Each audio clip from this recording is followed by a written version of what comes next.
शुरुआत आपसे करेंगे। एक विरासत में सियासत आपको मिली है, ठीक है, कहते हैं कि रास्ता पहले से बना हुआ था, लेकिन बोझ कई बार विरासत को संभालने का भी होता है। देखिए, निश्चित रूप से ये एक बहुत बड़ी जिम्मेदारी हम लोग सब साथियों के ऊपर रहती है जी, जो कि एक राजनीतिक परिवार से आते हैं। और जब राजनीतिक परिवार से आप आते हो तो आपके ऊपर जिम्मेदारियां और आपके लोगों की जो उनके एक्सपेक्टेशंस जो आप कहेंगे उसको, वो एक्सपेक्टेशंस बहुत बढ़ जाती है। और इसलिए हम लोगों को जो है अपनी एक्सपेक्टेशंस, उनकी लोगों की एक्सपेक्टेशंस पूरी करने के लिए, और कहीं ना कहीं स्वाभाविक सी बात होती है कि एक बेटे की तुलना उसके पिता से होती है, स्वाभाविक सी बात है, मानव स्वभाव है। और हमारी भी तुलना जो है कहीं ना कहीं हमारे पिताजी से होती है। तो इन सब जिम्मेदारियों की, इन सारी एक्सपेक्टेशंस को पूरा करना कहीं ना कहीं जो है एक चुनौती हम सब साथियों को रहती है। ठीक। वैभव पवार जी, भारतीय जनता युवा मोर्चा, उससे पहले अखिल भारतीय विद्यार्थी परिषद, लंबा वक्त आपने दिया, कैसे और कितना स्पेस देखते हैं आप बीजेपी में युवाओं के लिए, केवल संगठन नहीं सत्ता में भी? भारतीय जनता पार्टी में युवाओं को स्पेस मिल रहा है। संगठन की यदि बात करें, यदि हम आपके सामने इस मंच पर बैठे हैं तो उसका कारण भारतीय जनता पार्टी है। और भारतीय जनता पार्टी का वर्तमान नेतृत्व, चाहे मध्य प्रदेश का नेतृत्व हो, आदरणीय शिवराज सिंह चौहान जी के रूप में हो, आदरणीय विश्वास सारंग जी के रूप में हो, इनको युवा अवस्था में अवसर मिला, इसीलिए ये आज इस मुकाम पर है। आदरणीय नरेंद्र सिंह तोमर जी हमारे युवा मोर्चा के प्रदेश अध्यक्ष थे, उन्होंने उस दौर में ही चुनाव लड़ा और आज देश के कृषि मंत्री हैं। तो भारतीय जनता पार्टी ने युवाओं को अवसर देने का काम शुरुआत से किया और मुझे लगता है आज भी बहुत अधिक स्पेस है युवाओं के लिए भारतीय जनता पार्टी में, उनको अवसर लगातार मिल रहे हैं और आगे भी इस बात की प्रबल संभावनाएं हैं। फैमिली बैकग्राउंड पॉलिटिकल होना चाहिए या फिर वैसे भी स्पेस बनता है? फैमिली बैकग्राउंड पॉलिटिकल होना चाहिए। मुझे तो भारतीय जनता पार्टी में इस बात की कोई यूएसपी नहीं दिखाई देती। मैं इसका एक बड़ा उदाहरण हूं, मेरा कोई फैमिली बैकग्राउंड पॉलिटिकल नहीं है। आदरणीय मुख्यमंत्री जी का पॉलिटिकल बैकग्राउंड नहीं है, आदरणीय नरेंद्र सिंह जी का पॉलिटिकल बैकग्राउंड नहीं है। एक लंबी फहरिस्त है इस बात की, जिनका हमारे राष्ट्रीय अध्यक्ष ही हैं युवा मोर्चा के तेजस्वी सूर्या जी, जो 29 वर्ष की उम्र में राष्ट्रीय अध्यक्ष बने युवा मोर्चा के पूरे देश के, और उनका कोई पॉलिटिकल बैकग्राउंड नहीं है। जो छात्र राजनीति का हिस्सा रहे, अच्छे वकील हैं, उसके बाद युवा मोर्चा के कार्यकर्ता रहे और अब हमारे राष्ट्रीय अध्यक्ष हैं। जी, ठीक है। परिवारवाद पर थोड़ी सी बात करूंगा, और युवा भी इससे जाहिर है प्रभावित होते हैं। कांग्रेस में बार बार आरोप लगता है कि भाई परिवारवाद है, अगर फैमिली बैकग्राउंड है तो आपके लिए स्पेस है, नहीं तो फिर ठीक। जी, देखिए, अल्टीमेटली आप जब अपने राजनीतिक जीवन की शुरुआत करते हो तो एक एडवांटेज मैं जरूर कहूंगा कि हम लोगों को मिलता है, लेकिन अल्टीमेटली आपको जाना तो जनता के बीच में है।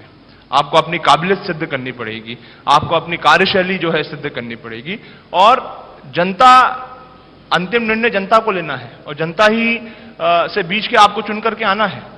तो मैं नहीं समझता हूं कि ये कोई बहुत बड़ी कोई ऐसी कोई बात पहले से आपके लिए एक बना प्लेटफॉर्म तो मिलता है, उसका बेनिफिट तो मिलता होगा ना? देखिए, स्वाभाविक सी बात है, जब आप एक राजनीतिक परिवार में पैदा होते हैं तो जो वातावरण आपके साथ में होता है, आपके सामने होता है, आप कहीं ना कहीं आपका स्वभाव, आपका भाव जो है, आपकी जो सोच है, वो सोच कहीं ना कहीं उस दिशा में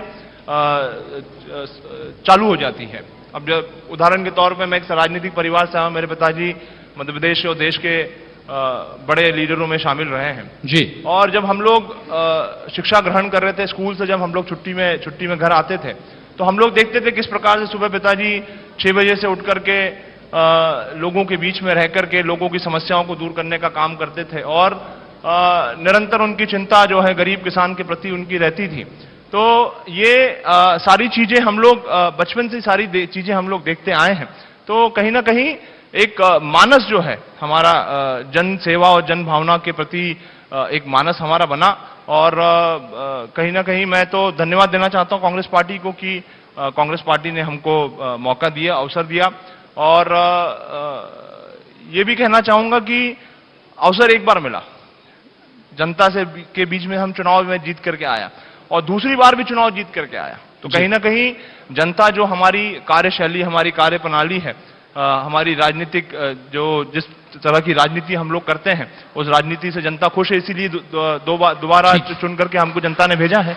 जी, पिताजी अब नहीं है, जाहिर है कि चैलेंज बहुत हो जाते हैं, बहुत सारे चैलेंज रहेंगे और इंटरनल पॉलिटिक्स भी सभी दलों में होती है, कांग्रेस बीजेपी दोनों में। बड़े भाई को आपको लोकसभा का टिकट मिलने वाला था, कहा यह गया कि इंटरनल पॉलिटिक्स हो गई, टिकट कट गया, किसी और को दे दिया गया। आप ज्यादा बेहतर बताएंगे, हुआ क्या? देखिए, टिकट किसको देना है, किसको नहीं देना है, ये हमारा एक पार्टी का फोरम होता है। पार्टी की हर पार्टी की एक अपनी कार्यप्रणाली होती है और हमारी कांग्रेस पार्टी में हमारी जो दिल्ली का हमारा नेतृत्व, हमारी जो हाईकमान है, वो सारे निर्णय और फैसले लेते हैं और उन्होंने जो निर्णय और फैसला लिया वो सभी को स्वीकार रहा।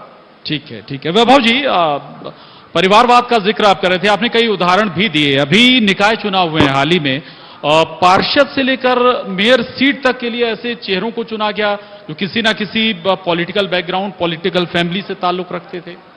ऐसा किसी एक दो स्थानों में हुआ होगा, जो लोग राजनीतिक क्षेत्र में काम करते हैं, जो पार्षद चुनकर आए होंगे, लेकिन अधिकांश स्थानों में ऐसा नहीं हुआ। यदि पार्षदों की बात करें तो पूरे मध्य प्रदेश में भारतीय जनता पार्टी के 2000 पार्षद जीते हैं और कांग्रेस के 1000 पार्षद जीते हैं। बड़े बहुमत के साथ भारतीय जनता पार्टी इस नगरीय निकाय चुनाव में केवल जीत क्या है, इस बात को सिद्ध कर देगा कि भाई आपने किसी पॉलिटिकल फैमिली के व्यक्ति को स्पेस नहीं दिया या टिकट नहीं दिया। भाई ऐसा तो मुझे आपके पास कोई उदाहरण हो तो बताएं, ऐसा मेरे ध्यान में कहीं उदाहरण नहीं आता। यदि हम भोपाल नगर निगम की बात करें तो यहाँ एक सामान्य कार्यकर्ता को अवसर दिया, वो यहाँ महापौर बनी। इंदौर की बात करें तो पुष्पमित्र भार्गव जी को अवसर दिया गया, वो महापौर बने। जबलपुर में संघ के कार्यकर्ताओं को अवसर दिया गया, वो चुनाव हम डिफीट कर गए। इसके अलावा ग्वालियर में जो सुमन शर्मा जी लंबे समय से भारतीय जनता पार्टी की कार्यकर्ता थी, उनको टिकट दिया गया। पूरा का पूरा आप पूरे के 16 नगर निगमों की बात बताएं, किसी भी परिवार के किसी व्यक्ति को टिकट दिया गया हो, मुझे तो ऐसा कोई उदाहरण मिलता नहीं।